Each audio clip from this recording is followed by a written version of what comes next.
আসসালামু আলাইকুম বন্ধুরা, আজকে আপনাদের জন্য আরেকটি নতুন ভিডিও নিয়ে চলে এসেছি। আজকে আপনাদেরকে বানিয়ে দেখাবো এবারকার গরমের স্পেশাল আম মাখা, টকটক ঝাল ঝাল।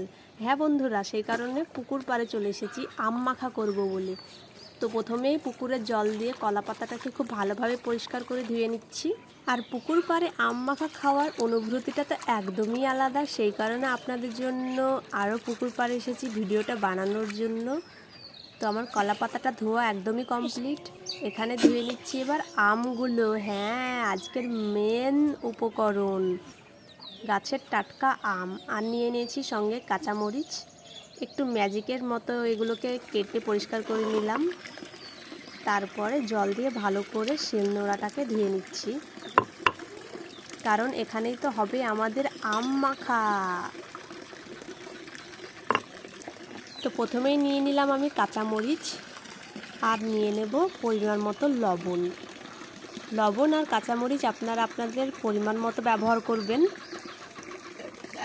তো এগুলোকে ভালোভাবে এবার আমি শিলনোড়ায় বেটে নেব।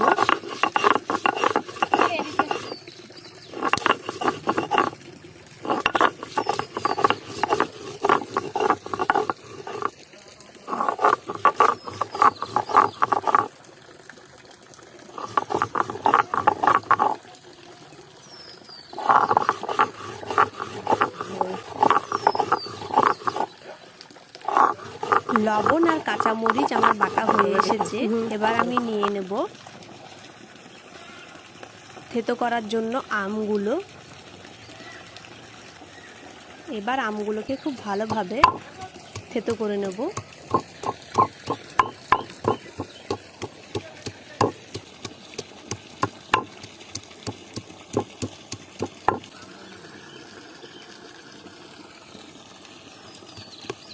এখনই কতটা লোভনীয় লাগছে, তাই না?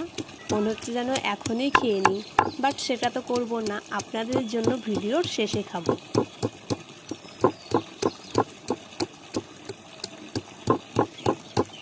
আর এখন পর্যন্ত কার কার আম মাখা খাওয়ার ভিডিও বানানো হয়েছে বা বাড়িতে বানিয়ে খেয়েছেন, অবশ্যই আমাকে কমেন্টে জানাবেন।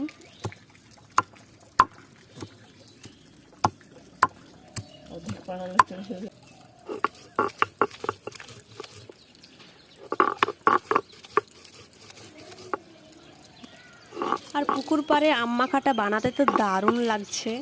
ছোট ছোট বাচ্চারাও আছে আমার পিছনে, তো তারা ভিডিওর সামনে আসতে চাইছে না। এখানে আমার আম থেতো করা হয়ে গেছে, হালকা বাটা করে নিচ্ছি, তাহলে লবণ আর ঝালটা খুব ভালোভাবে আমের মধ্যে মিশে যাবে আর আম মাখাটা খেতে দুর্দান্ত লাগবে। এবার আমি কলার পাতায় তুলে নেব। কতটা লোভনীয় লাগছে দেখুন, টকটক ঝাল ঝাল একদম আম মাখা। আর আমি কিছুই ব্যবহার করব না, না কাসুন্দি দেব, না তেঁতুল মাখা, না লেবুর রস দেব। এরকমভাবে আম মাখাটা খাবো। এরকমভাবে আম মাখাটা খেতে বেশি ভালো লাগে।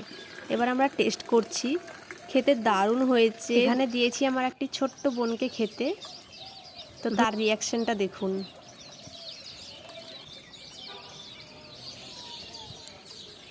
সে তো পুকুর পাড়ে পা হিলিয়ে একদম দারুণ এনজয় করে খাচ্ছে। কেমন লাগছে জুবাইয়া? অনেক সুন্দর।